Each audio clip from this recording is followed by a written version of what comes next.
Hello everybody, so we are going to continue with chapter 4 today. Almost clicked on the wrong game. I've been on a Stardew Valley kick lately.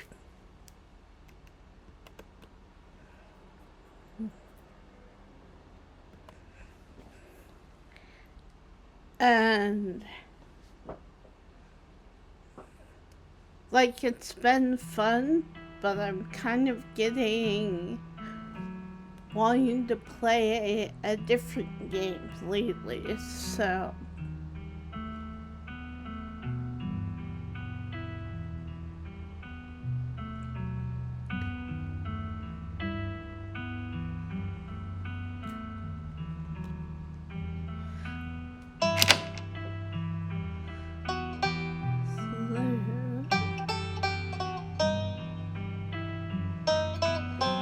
yep. Perfect. You make your way up the familiar hill past rows of ragged houses that make up Scarlet Hollow's residential area. It isn't long before you find yourself outside Dr. Kelly's clinic, its secrets enticing you to find a way in. And I was thinking about this earlier because it's like, depending on which route you take and what decisions you make, you can either see Dr. Kelly as like a bad mom, someone who is, deliberately poisoning her son to keep him sick, that kind of thing. And while that's true, but I also like that we will have the option of just going in to see her, and then you kind of get to know the doctor and stuff. Plus, you also have to consider the fact that if Dr. Kelly dies at the end of this, the town of Scarlet Hollow will be without a physician. So it's like, that's kind of one of the consequences of, Even at the bottom of the hill, you can already feel the presence. It's like a magnet has been fixed to your ribcage, gently tugging you forward, guiding you toward whatever emits this compulsive frequency.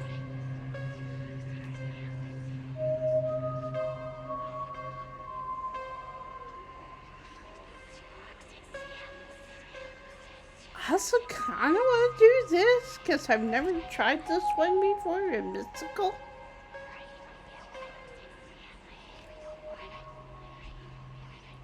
I want to see, we've done this one already, but I kind of also want to see how Dr. Kelly's reaction is. But I also kind of want to see what happens if we do this. Alright. You found that at times, that if you haven't wished to be seen, there's been nothing stopping you from remaining hidden. Graveyards, abandoned buildings, old tunnels, you've been in all sorts of strange and unusual places without incident, and for some reason, tonight, Dr. Kelly's clinic feels no different. Street smart, you carefully make your way up the old wooden stairs of the clinic's wraparound porch, avoiding any suspiciously creaky-looking steps. You push the door open slowly, just enough for you to slip in, but not enough to risk any sound from the door's ancient hinges.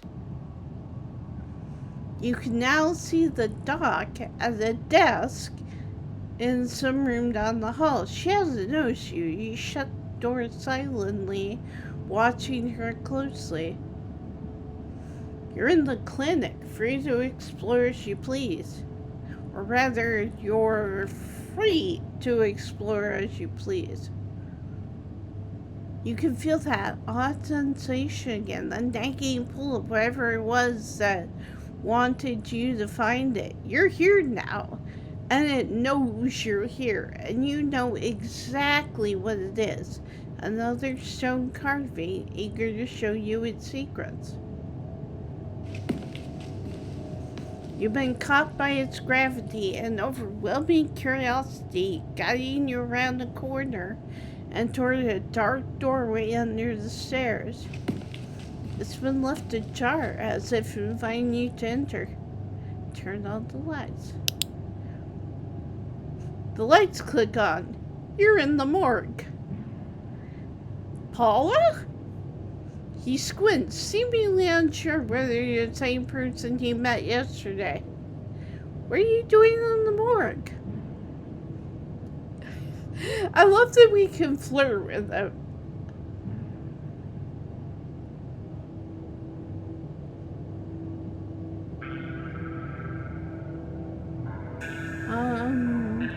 You haven't seen Stella around, have you? She's been missing since last night. I haven't. Did you think you'd find her in the morgue? His words seem distant to you. The tugging is strong down here. You can almost feel yourself slipping into a trance, and your eyes wander to the back wall of the morgue. You need to see what's back there. Follow the pull. You touch the wall. It feels disappointingly solid under your palms. Hey, are you okay? You feel Reese's hand gently shake your shoulder, and for a moment, the thing on the other side of the blank white wall loosens its pull on you. Also, I kind of want to say I find it interesting that the seals seem to be calling us, like specifically, that nobody else in town, at least as far as I'm aware, has mentioned, yeah, I feel this weird pull when I'm in the clinic or whatever. And I have to wonder if it's because we're Scarlet.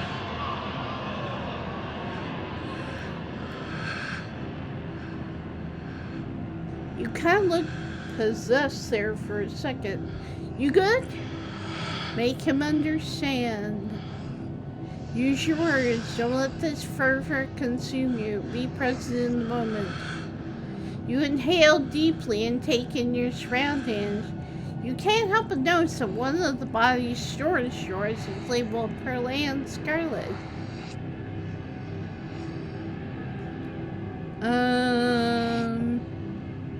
Examine. You step forward and pull out the drawer.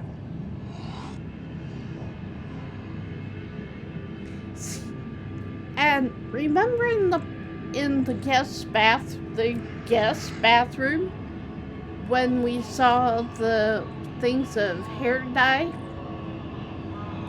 I think we know where the hair dye went.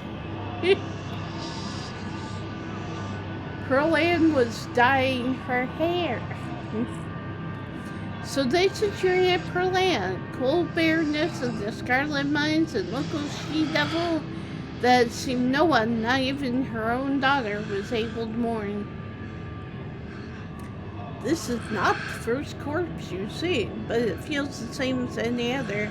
She's an empty body now, the warmth and energy of a life now dissipated. The same as your mother was, and the same as you'll be one day. Cold air rises from her bluish skin, her vacant, filmy eyes staring up at nothing. You try to imagine what she may have looked like, alive and breathing, slinging subtle insults at the telephone, but it's hard to picture any expression on the face, so stiff and cold with death.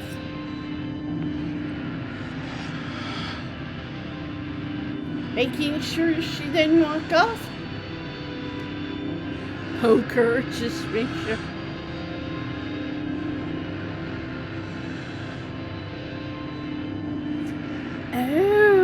Oh, that's interesting. Do you know how to check for signs of murder? Just wondering. No, sorry. Not unless there's a meat cleaver sticking out of her head or something. Doesn't look like that's the case. Just looks like an old lady. Having seen what there was to see, you slide the door back in and close it. Oh, this one. The mines had a stone carving the other night, as did Oscar's house yesterday. They've been giving me visions, and I can sense one on the other side of this wall. I need to see it. Reese glances back at the wall. You're really serious, aren't you? This is probably a bad idea, but if you really need to get in there, I'm pretty sure there's an emergency act somewhere up there. I just need to get the dark out of our hair. Should take 2 seconds.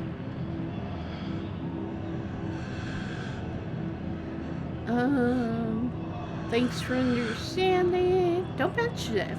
If there's anything I can do to actually be useful, I'm happy to help. Be right back.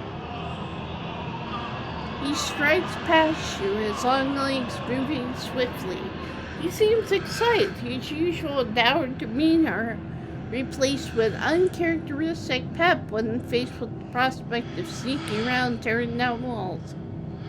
You hear his soft voice filtering in through the open doorway at the top of the stairs, a hoarse and sickly edge added for effect as he speaks to his mother. Hey, Mom? He coughs gently. Reese, I didn't know you were awake. I still feel like crap, but I think I can finally try to keep some juice down. It looks like we're all out, though. Really? I thought I'd just pick some up. I've got an errand to run on Main Street anyway. I'll go pick up some orange juice and some ginger ale, too. That would be awesome. Sorry to ask. I know you're probably busy. It's no problem. It doesn't take long. Don't do anything too strenuous while I'm gone. Just lie in bed till I get back. Thanks, Mom. I'll take it easy. You hear their footsteps move down the hall, then the front door opening and closing. It worked! The theatric rasp has left his voice, excitement rising in his place. Come on up, we don't have long till she's back. As you step out of the morgue, you relax. The extra space between you and the carving has weakened its hold on you, and with it, your desperation to claw your way through the wall and unveil it. It's one of those emergency fire exits, so it should be pretty obvious wherever it is, so I'm not sure where she would be keeping it. I'll show you around. Let's try the doc's office first. You make your way to the doorway of her now vacant office. I don't see an axe in here. He's right. A cursory glance reveals nothing but stacks of paper and cabinets of medical supplies.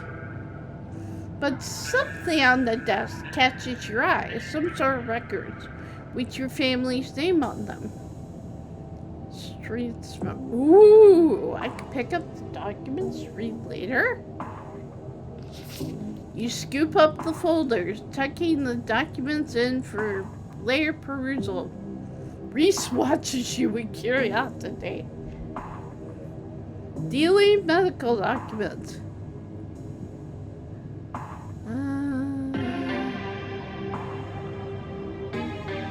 If my family is going to keep secrets from me, I better learn what I can. Totally. Still anything you need to. You've got a mystery to solve. I'm not going to stand in your way. Let's check the medical supply room next. I can imagine a room full of chemicals being a place someone might want to keep an axe. Better be careful stealing stuff in there, though. That might really get you in trouble. You turn around and leave the office. It's time to move on. Come on, let's keep looking. There it is. Looks like it needs a key though. We better not break the glass. I'd rather explain why I had to seal the act after we've had a chance to use it. There must be a key in here somewhere. He stops as if listening to something you can't hear. Shoot, she's back already. As if on cue, you hear the front door of the clinic open and close, the creak of its antique hinges echoing down the hallway. Footsteps start down the hall. She's headed this way. Quick, we gotta hide. I'm not supposed to be in here. He opens the closet door and hurriedly motions you inside. You slip past him, crunching into the small space as best you can. He attempts to slide in after you. The men. You make space and he slips in next to you, closing the door just enough that you can both still monitor the entrance to the supply room. Dr. Kelly storms in, plastic bag in tow. She takes something out of the bag and places it on the counter. And then she hurries back out, bag rustling, and she makes her way back down the hallway. We better wait a second, just in case. We can flirt, we can quietly wait for danger to pass. The two of you stand in tense silence, both crammed into the suffocating closet, taking shallow breaths as if she could hear you breathing from the other side of the building. But the footsteps soon return. Dr. Kelly makes her way back towards your hiding place, creaking floorboards, broadcasting her location all the way to the hallway just outside your hiding spot. His head swivels suddenly. That was the door to the house. We're in the clear. Let's go. The two of you spill out of the closet. Reese quickly and quietly starts pulling out drawers, scanning them for keys. Let Reese handle it. You watch while he rifles through drawers, content to let him figure it out. Soon, there's a jingling of keys and he turns to you, Victoria. I find it interesting. We haven't mentioned this yet.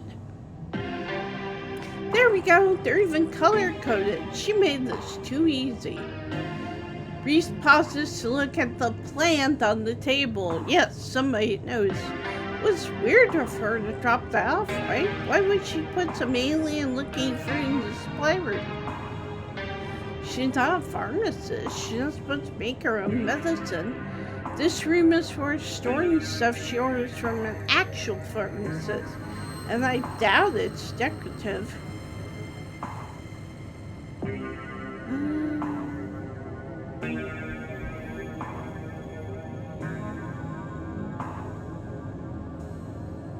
Maybe there's information somewhere in here? Yeah, maybe. But before you get a chance to look, Reese jerks his head toward the door. Shoot, that was the door from the house. We gotta run. Grab the axe and go. Oh, we don't get to look at the thingy? Wonder if I made the wrong decision. You grab the axe and follow Reese's instruction. Once again, starting down the basement stairs, letting the pull of the stone carving guide you back toward the morgue. Dr. Kelly's voice filters down from below. I was right. We did already have juice. It was just in the back of the fridge. But there's no harm in having extra. What are you doing in the clinic? I thought I told you to go rest. Oh, I'm just gonna chill in the morgue. I got my speakers, so if you hear some weird sound, that's just my music. I'll be sure to put in earplugs to drown out all that industrial clanging you listen to. You know I'm not the biggest fan of you spending time down there. Can't be good for your mental health to hang out in a refrigerator for corpses. Do you at least have a blanket this time? Yeah, I'll be fine. It's just change scenery. My room feels too claustrophobic right now. Okay, I'll let you know when it's time for dinner. You hear the door close and the sound of Reese descending the stairs join you in the fluorescent lit room below. Hey!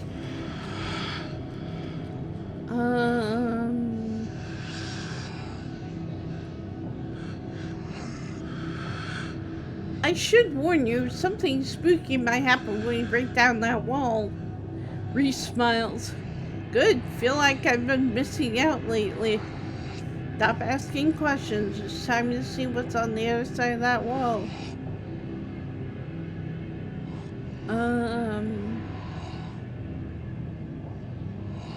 Let's do this. Have at it! You approach the far end of the morgue, axe practically singing through the air as you strike the wall. The first cut offers a surprising amount of resistance. There is some structure behind it, some wood frame holding it in place, trying to stand between you and what waits for you on the other side. You stagger back from the massive hole in the wall and admire your effort. Holy crap! The splintered edge frames a dark passage, seemingly cut deep into the side of the cliff, cold seeping from a forgotten place into the already frigid morgue. Reese coughs as he takes a better look at the light beyond the wound in the wall. There's a whole hallway back there. Thick, stale air leaks from the hole, filling the morgue with an earthy mildew smell, like the room is slowly filling with dirt. And with the stink of the grave-like room beyond comes even stronger compulsion. You step forward, and you climb into the hole. This is wild! I had no idea any of this was here. An entire hospital wing rotting away for decades beside some flimsy drywall.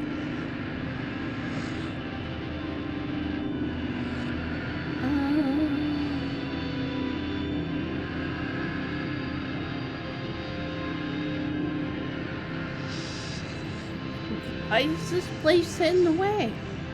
A lot of awful stuff happened at this hospital. Maybe people just felt the need to bury those memories. Or maybe a pipe burst or something. I don't know. You step forward into the unknown. And yes, I do want to sing that one song from Frozen 2, but I won't. You don't bother to retrieve the axe. The final wall concealing the carving is rotten, water damage having eaten away at the wood over the course of unknowable years. The planks nearly reduced to sawdust. You tear into it.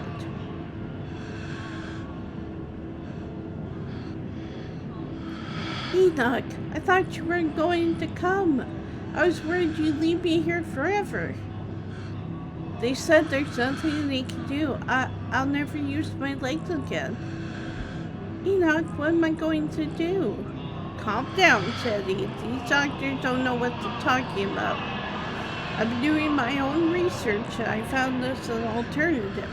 We won't have to worry about anything from here on out, I promise. I went to talk to the witch. A witch? But that's nonsense. Okay, I find that interesting because apparently Teddy and Enoch were close at one point, but also Teddy doesn't know about Enoch's relationship with Sybil. I find that interesting. It's alright, it's all sorted. We're taking you home today and everything will be resolved by this time next week. Everything goes black. Your vision swims back into focus, and it takes a solid second or two to reorientate yourself. You're in an unfamiliar bed. Reese leans against the far wall, eyeing you with concern and curiosity. Hey, I was worried you slipped into a coma or something. You tore down the wall like a wild animal, found some weird carving, and collapsed. I think you might have had some kind of seizure. Are you okay?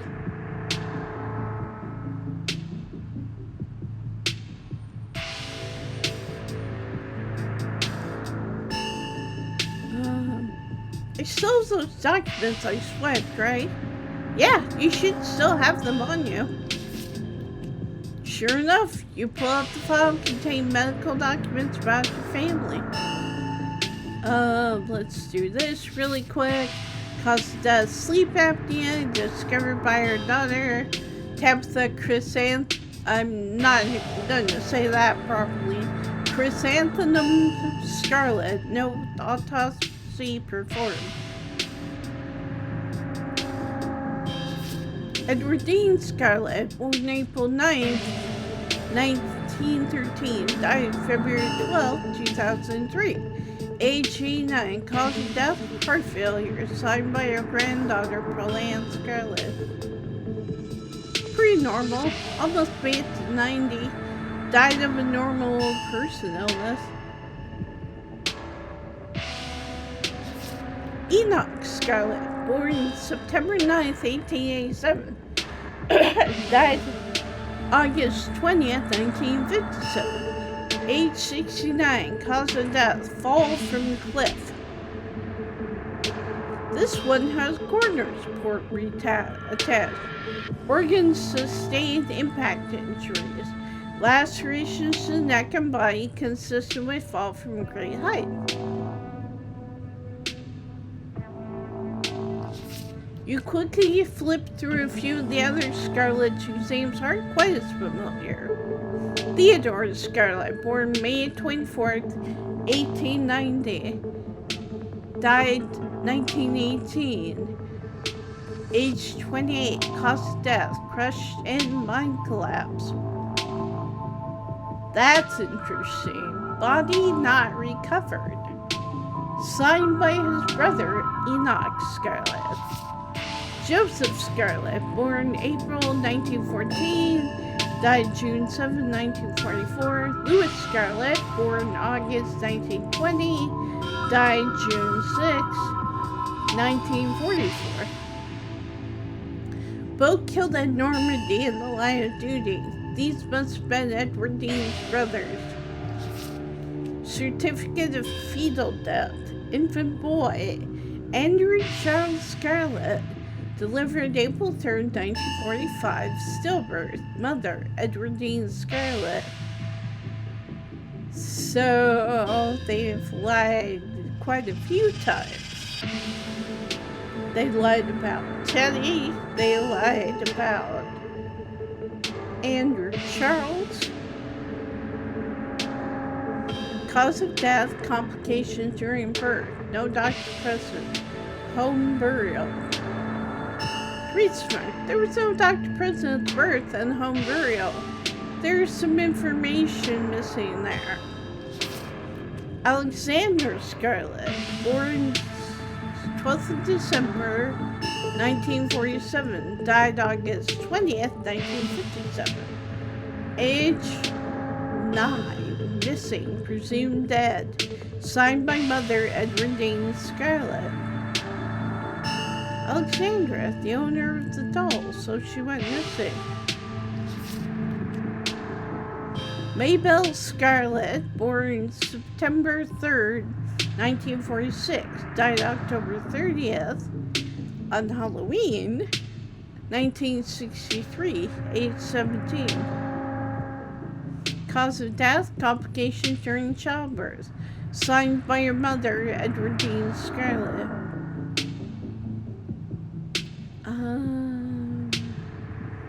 Wait, nothing spooky happened? The mountain didn't collapse on us? No ghost? Nope, nothing. You just fell down, twitched a little, and when you seemed stable, I carried you back here. That was a few hours ago.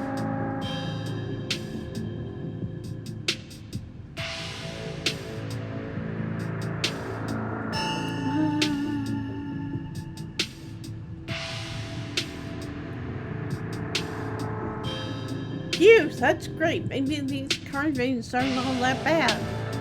Too bad, with your track record, I was kind of hoping you'd run into some unimaginable horrors. At least I know there's an abandoned hospital morgue. I'm sure there's plenty in there to get creeped out by. Did Dr. Kelly know I'm here? No, I snuck you back into the house while she was busy in the medical storage room. Figured you wouldn't want to come to in the morgue. I had a vision. Like a hallucination? I have those sometimes too. Used to have them a lot as a teen. Oh, it's just weird little things, like my hands would look wrong, or my neck would seem too long, or the room would feel smaller.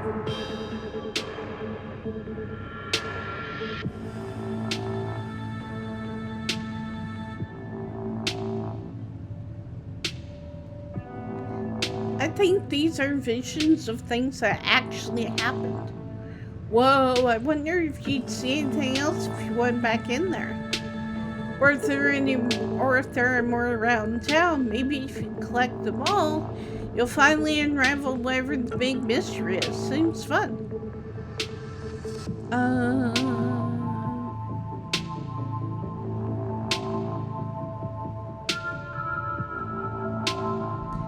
I should probably get going. Stella's still missing, and the stone here finally stopped yelling at me.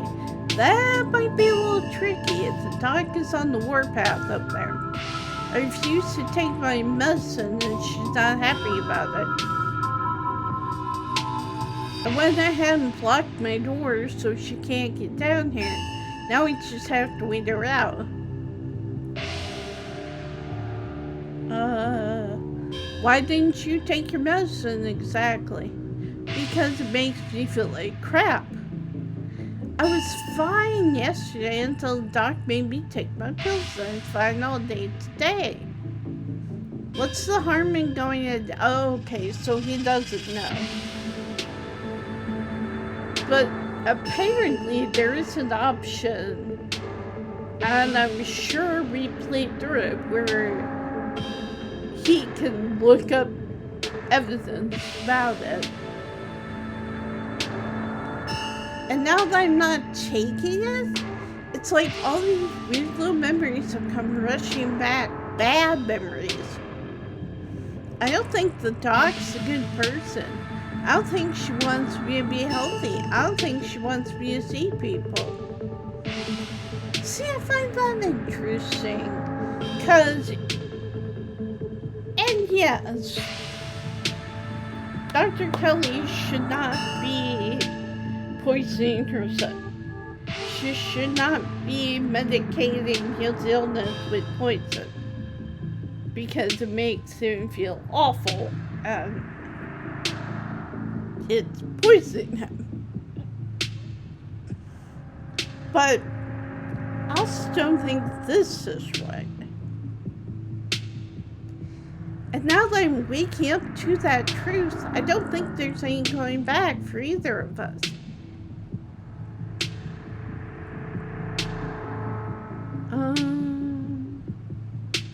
Let's find a distraction till it's safe to leave. The distraction seems like a good idea. You should probably tell I'm getting a little jittery.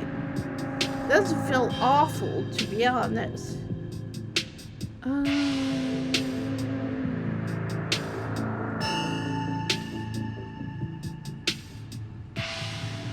What if your mom does fall asleep? You shouldn't call her my mom. As far as I'm concerned, she's forfeited that title. I don't even think I should call her doctor. She's just some woman now.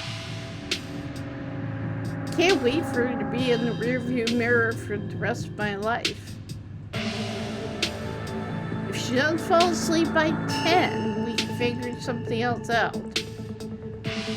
These windows are supposedly shatterproof, which she always said was for a burglar. Now I assume we had another way to keep me boxed in. But we can try to break them anyway. Should we go with the movie? Or should we go with try? I want to go with try. You can always draw me. If you're sure you're okay with sitting for a portrait, I'd love to draw you.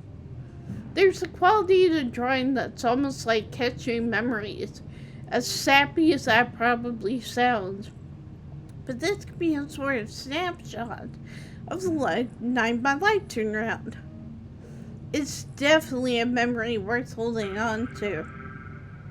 I'll get you a chair. He excitedly hurries across the room, pulling up a couple chairs. You can see a difference in his energy now that he hasn't had a daily dose of poison. He is more talkative, less slouched, his long limbs no longer perpetually tucked into his sides. May I touch your face?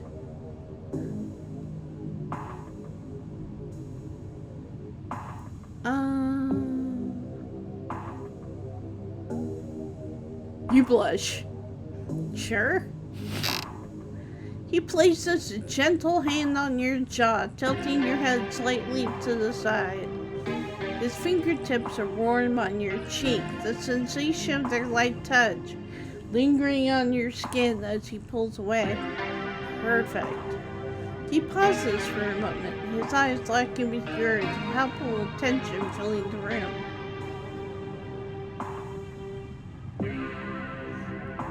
You reach up and gently take his hand in yours. Maybe you could study my face more closely.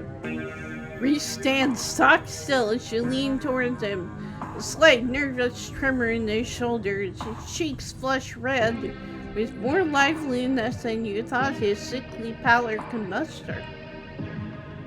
You can see a disbelief in his eyes, the anticipation. He reaches back up to you, his fingertips resting lightly on your cheek, trembling against you. He leans forward. There's a knock on the window. Wait, why do you have to interrupt? Paula, don't get any closer to that thing. It's time to go home. That voice, I know that voice. Is that who's been following you around? Well, in other words, Wayne starts pounding on the supposedly shatterproof window. Enemies upstairs, enemies outside, we're surrounded. Even if I get out of this house, I won't be safe. You won't be safe.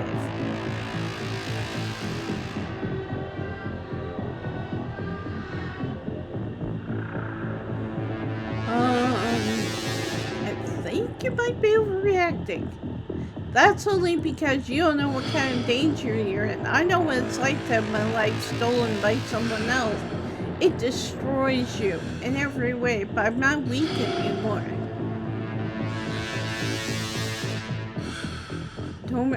Also, you know the theory that that the entity came to Dr. Kelly and impregnated her?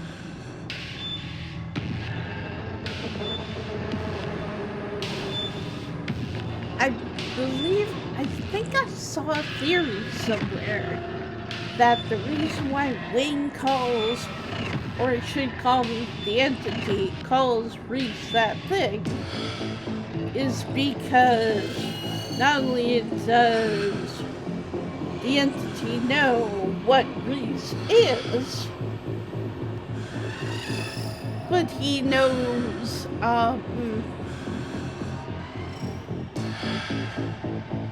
what Reese is, but apparently That also might mean that Reese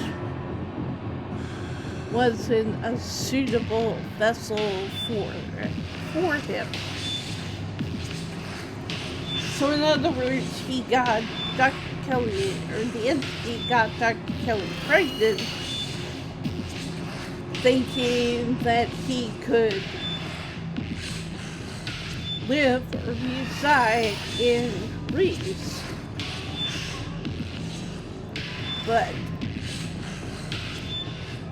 and I'm, like, we don't have any information on this right now, but I'm assuming the reason why he doesn't think so is either because he tried and got rejected, or because he didn't realize that Reese would become a monster. No more cowering. If someone tries to hurt me, I should hurt them back. And I can do the same for you, Paula. We're in this together. The window shatters as Reese tears at his clothes, paint bubbles out from the canvases. His ghoulish figures peeling themselves out of their two-dimensional worlds, invading yours, crawling up the walls. Grab my hand, I'll pull you out. Leave us alone. And a surge of violence and change that had been brewing inside Reese finally comes. As it manifests, the broken basement window is sealed off and weighted along with it. What? We aren't safe, but I feel strong now. I think I can save us. Stay here, I'll be right back. I just have to deal with the dog. Reese storms up the stairs, leaving you with his creation. Now, here's my question. Do we want to call Tabitha for help? I think I did. You dialed your cousin's number. Hey, where are you?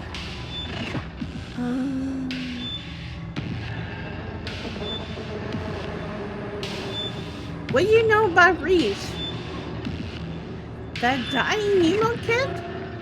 Just say he's been dying for like a decade and he smells weird.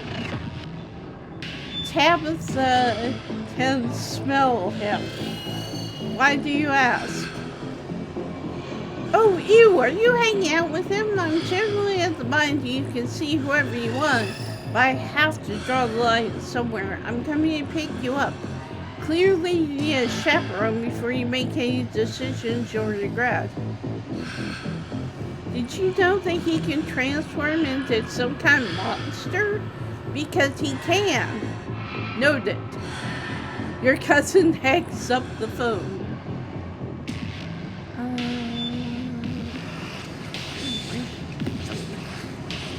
You make your way to the door that beckoned to you yesterday, all intrigued, now washed away. You know where it leads, and you know what secrets the stone that lurked in the forgotten basement of the clinic has to share with you. Now the clinic holds a new horror. Somewhere beyond the narrow hallway leading from the house proper into the doctor's office, there is a monster preparing to do something unthinkable. Open the door. You grasp the handle and turn. Street smart, Dr. Kelly emerges from the shadows and levels a firearm in your direction. You instantly notice it's not a proper rifle, but some kind of tranquilizer gun. Duck! Duck. You do as she says, ducking out of the way. She shoots. The gun isn't very loud. There's only a pop as the projectile leaves the barrel, whizzing through the air. You turn to see a dart embedded in Reese's chest. He pulls the tranquilizer dart out from between his ribs. heaving heavy breaths as the drug courses through his system. You're going to have to try harder than that, you bit. No! How did you? As if you could hope to stop me, you pathetic waste of flesh.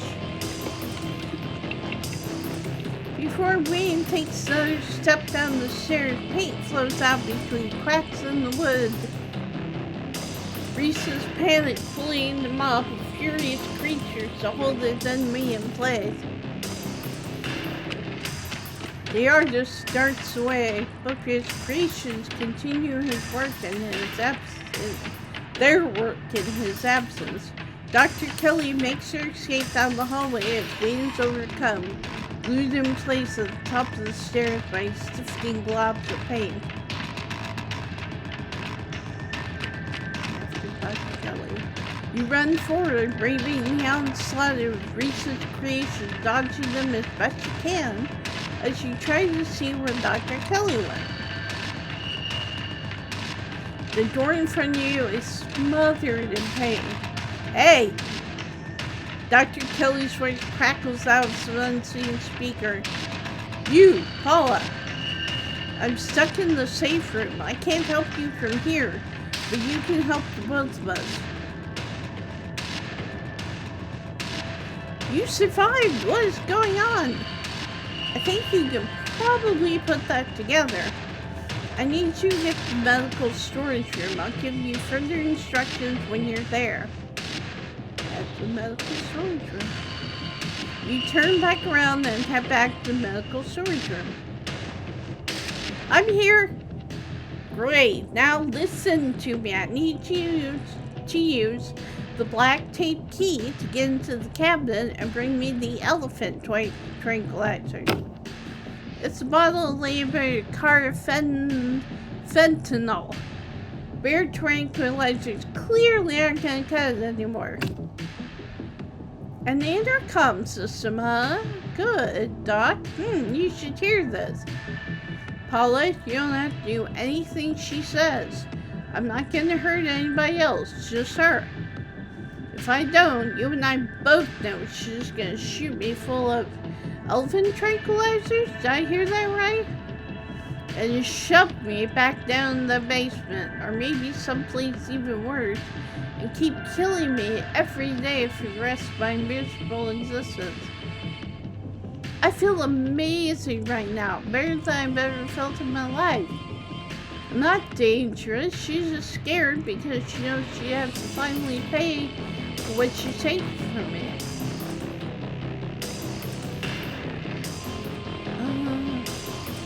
I'm not going to let you kill someone, Reese. Why not? She wasn't afraid I might die. Does she know the tranquilizers aren't going to kill me? Does she care? Trust me, Reese. I've always been careful with your medication. I want you to live. I love you. Tell yourself whatever lies you have to, Mom. If you wanted a good relationship, you had your chance, and you decided to convince me I was dying instead of just letting me exist. Don't try to spin it like some kind of crime of passion. Now the consequences are staring you in the face. Enough! Reese cries out in pain. Ah, what the heck did you do to my shoulder? I'll handle it. Try to get somewhere safe until then. The two stagger out down the hallway. Quick, grab the tranquilizers and head to the safe room. Grab the tranquilizer. You do as she says. The tranquilizers are easy to find, marked with a small square of black tape to match the key. She's certainly an organized woman. Head for the safe room. You make your way out of the medical storage room back to the hallway where Dr. Kelly disappeared. As you approach, Dr. Kelly heaves open the door, slowly breaking apart the mass of paint, sealing it shut. Hurry! I don't think I can keep it open for long. You slip past her into the safe room. She shuts the door quickly, though one of the little smears managed to slip past her. She stomps on it. Painted viscera splatters across the cement floor. Sounds like Reese and your friend are still fighting. We probably have a few minutes before he gets here. What is this room? Old X-ray room. Lead walls. After I realized this whole situation was a possibility, I had the door reinforced with special remote control locks. Glad it could finally come in handy. Let's talk Reese. Yeah, I bet you have some questions. Go ahead, I have nothing left to hide. When did you find out? A little after he hit puberty. He had all the usual changes and a few extra. Thickened nails, sharp teeth, elvish ears. I figured he might have some kind of genetic disorder. Had him checked out a few specialists, but there was nothing obviously wrong with him. Then we had an argument, and he changed right in front of me. It was nothing like what he is now, just a couple inches and some facial abnormalities, enough to be noticeable. I was scared he could see that, and he stopped. I thought it was a one-off, or maybe an hallucination. But the second time, it wasn't as subtle, and it didn't go away as easy. That's when I knew for sure that this was something beyond my realm of expertise. I just realized something. I don't think Dr. Kelly drinks the tea either. Because remember when we were coming over for dinner with Stella and Kanika, and Stella was offering to bring all this stuff and to bring deviled eggs and all that. She probably didn't want Sybil to get hold of whatever it was, and sprinkle her whatever she uses for her tea, and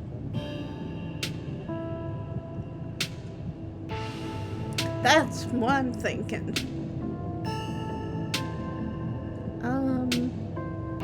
How do you not know where he was? I've been medicating him ever since he was 12. We only had 3 incidents like this before, maybe 4, depending on what counts. This is the worst one by far. He doesn't seem to understand at first that he looks different. I just make sure to stay on top of his dosages so he rarely ever does. But I've been preparing for this inevitability. He's an adult now. There's only so much I can do to control him. What is he? At first I thought he was some kind of werewolf. But if he is, he doesn't follow any kind of full moon rules or anything Silver doesn't do crap to him. And you've seen what he looks like. It's just weird. I almost wish I could examine him while he's fully transformed. I'd be fascinated to know what happens to him or how his body does it. But he seems pretty hell-bent on ripping my throat out, so I guess I'll just have to remain a mystery. Was his dad similar? A strange little smile creeps onto Dr. Kelly's face. I wish I knew. Reese just kind of happened. I wasn't seeing anyone. I just woke up pregnant one day. I know how impossible that sounds. I'm a doctor, for Christ's sake. I kept having these weird dreams, almost like sleep paralysis episodes. Romantic sleep paralysis episodes. They were actually kind of sweet, but they were just dreams. But then, all of a sudden, my period stopped. I got morning sickness. Roughly 9 months later, Reese. The relationship between you seems so difficult. Yeah, you could say that. He was such a cute kid. When I found out I was pregnant, I was terrified. I didn't know if I'd be ready, but it made me love being a mom.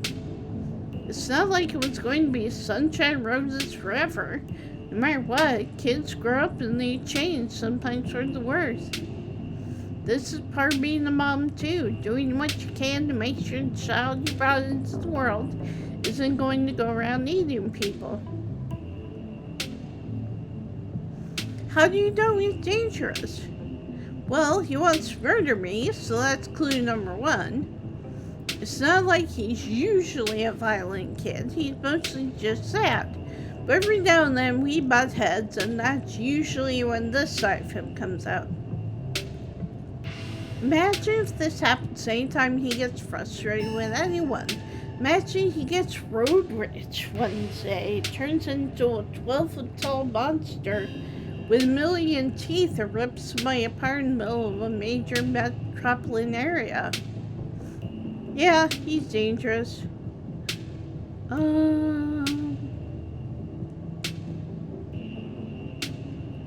What you're doing is difficult, but it's necessary. I'm glad you see that. Makes me feel a little less cruel. It hasn't been easy doing all this to him, but I know it's for the best. For him and for everyone else. Oh, so we can't, because we didn't question the herb successfully. What's the game plan, both short and long term? Well, I pump him full of elephant tranquilizers, I lock him in here. Then I somehow convince him to see things from my perspective. Then we all live happily ever after.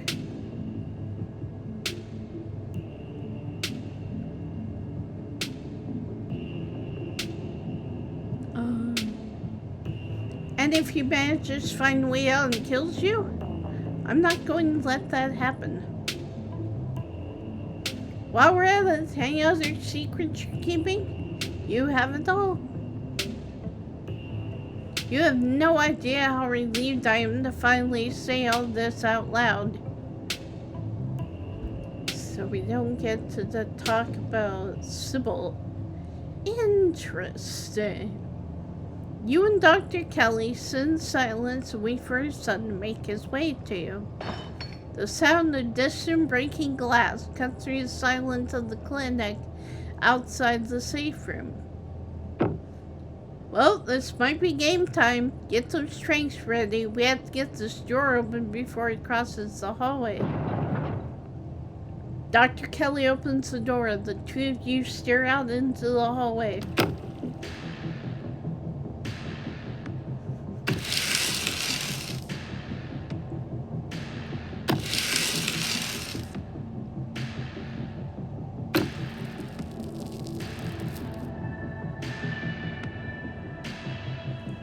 Is this what you were so afraid of?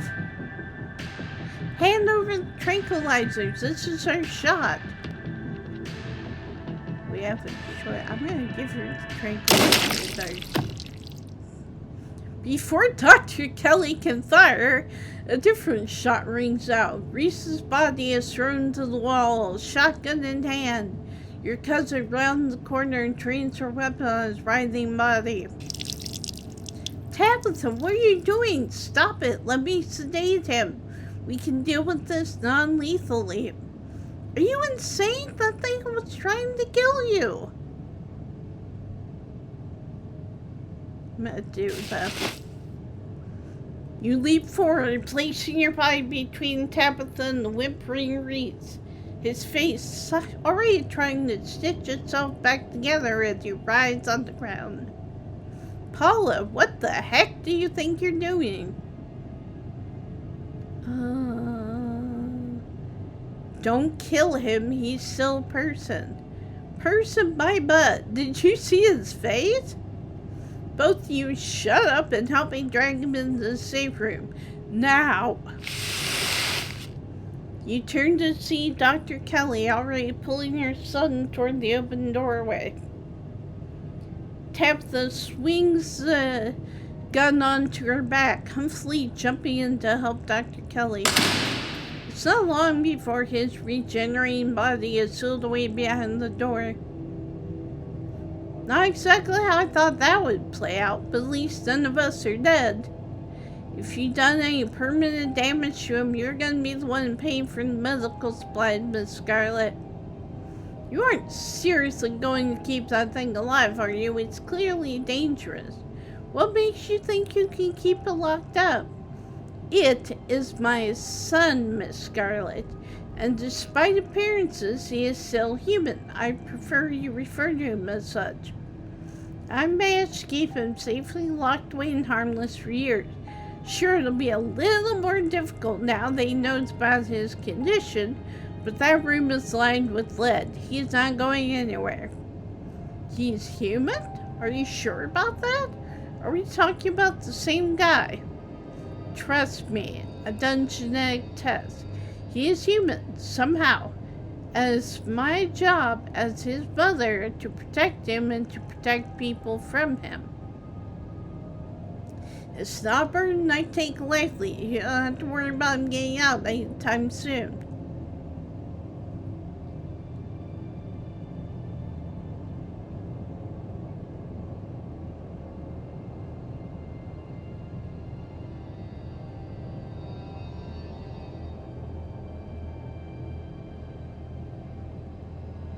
He's not some monster. He deserves to live, Tabitha.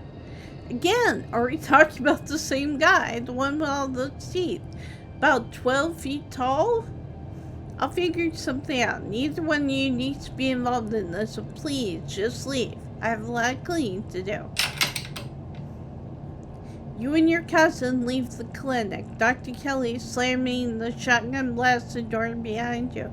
I also noticed that she doesn't even mention our appearance. The two of you make your way to the bottom of the hill where Tabitha's car is parked along the sleepy houses of Scarlet Hollow's residential street. She places her gun in the trunk and turns to face you. You're alone right now. Is Stella still missing? I tried calling her a couple of times, but I kept getting her stupid voicemail. Yeah. The two of you are interrupted, the dog militia, by the jingling of dog tags. Oh, it's Gretchen! Gretchen appears at the edge of the road, running as fast as geriatric pug legs can carry her. Gretchen seems distressed. She whines and she stares up at you from the ground, eyes desperate, anxiously jumping back and forth, darting away to try to lean down to her. Gretchen? But where's Stella?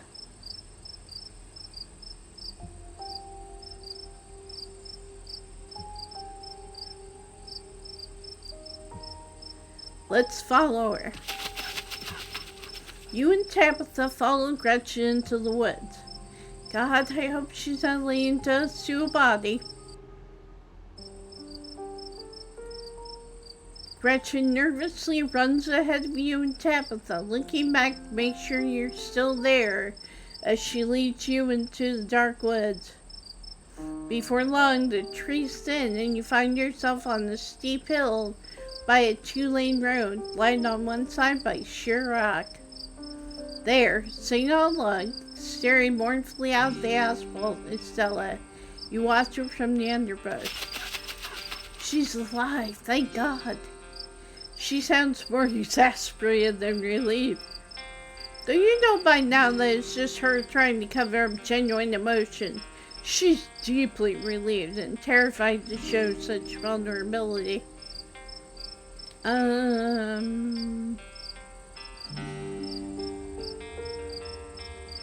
You should go talk to her, Tabitha. She'd probably be glad to see you.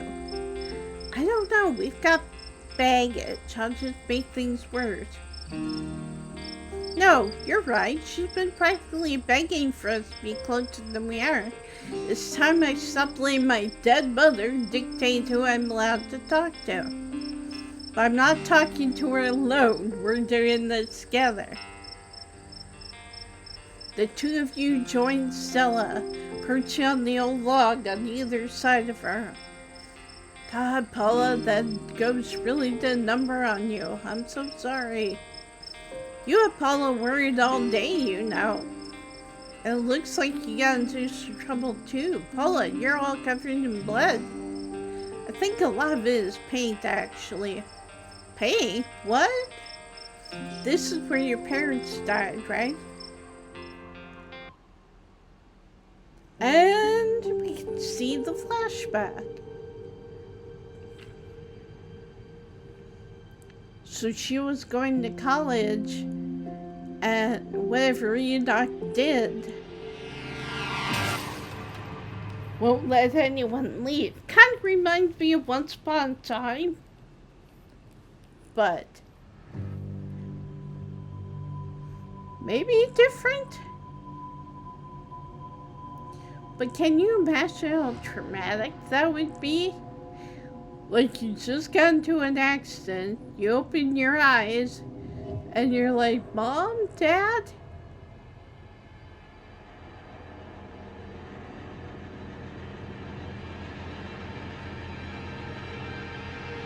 Oh, they have no heads.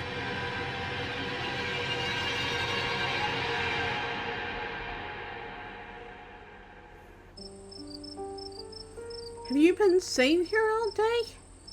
Yeah, just waiting. Silence falls over the three of you, the wind rustling in the leaves and the sound of night insects carry on around you, muted in the still night. Nothing happened, though. That's probably for the best. Tabby, did I do something wrong after the accident? What?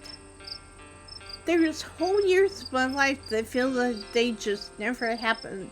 Like every time I try to remember them, it's blank. I have all these videos saved on my channel that I don't even remember filming. It's scary. Did I do something to push you away? No, all you wanted to do was talk to me, but Pearl Ann wouldn't let you near me. Oh.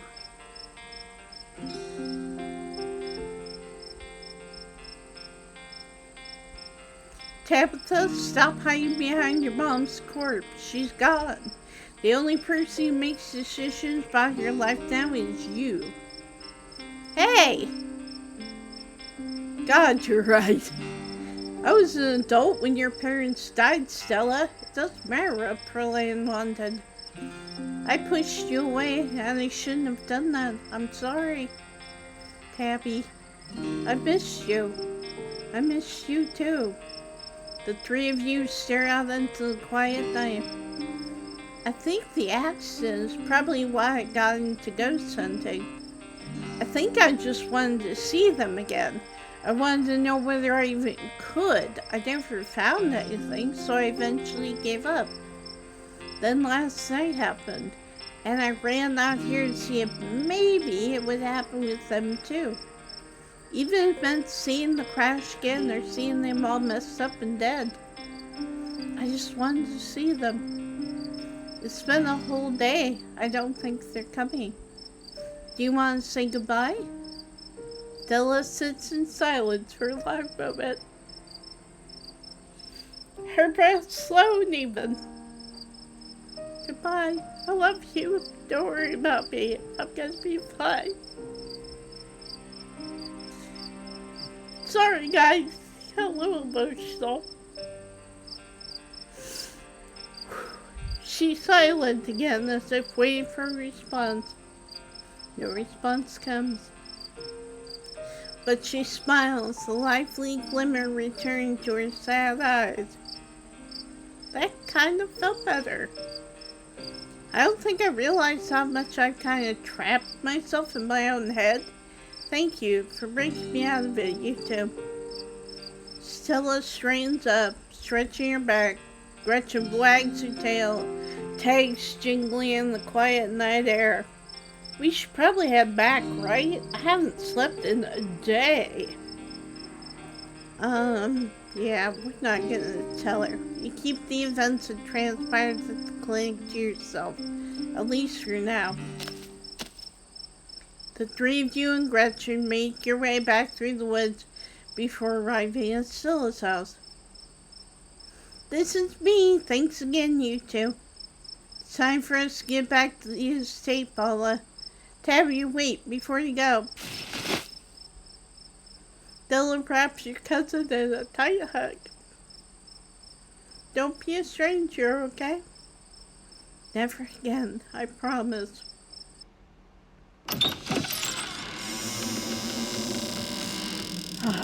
You and Tabitha quietly return to the estate, both of you impossibly exhausted by the day's events. I've got to crash. I'll see you tomorrow. She had sped without another word. Go to bed. Exhausted beyond belief, you stumble into your room and collapse on the bed. As your eyes sink, you realize something smells off about the room. It smells rotten. You jolt awake as the door creaks. Don't look so frightened. I was just going to say goodnight. And to give you a word of advice, Tabitha won't be around tomorrow. Too busy at the mines. Forbidden places won't be forbidden without her there to stop you. And you might be surprised at what you find. Until then, sleep well. Wayne pauses at the door. Yes? Did you know Reese was like that? I knew he was different. How exactly, I wasn't sure. But now I know.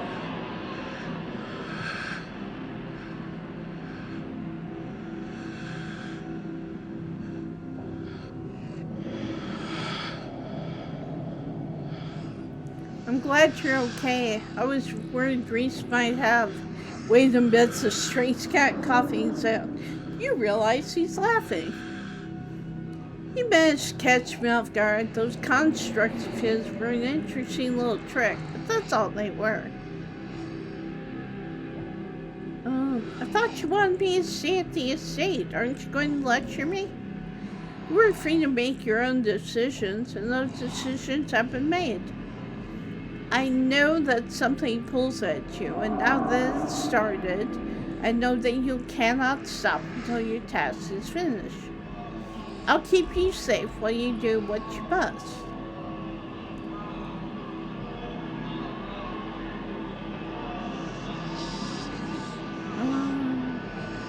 Thanks for looking out for me tonight. Anytime you find yourself in danger, I'll be there for you. I will always be there for you. See, but I don't think that's completely, like, a good thing.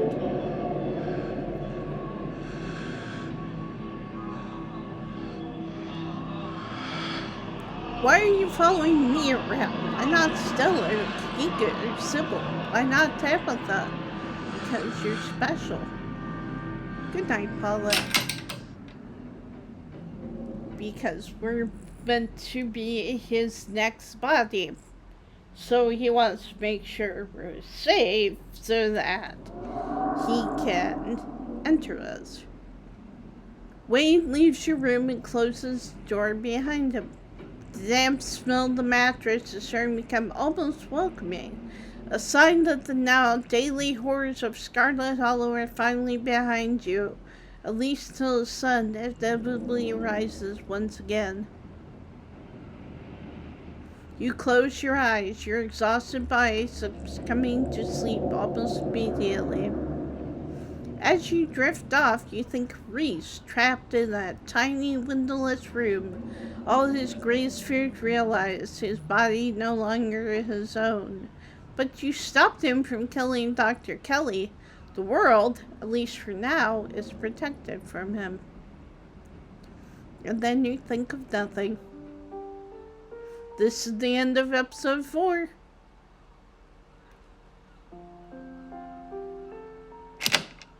Alright, we're gonna save it here.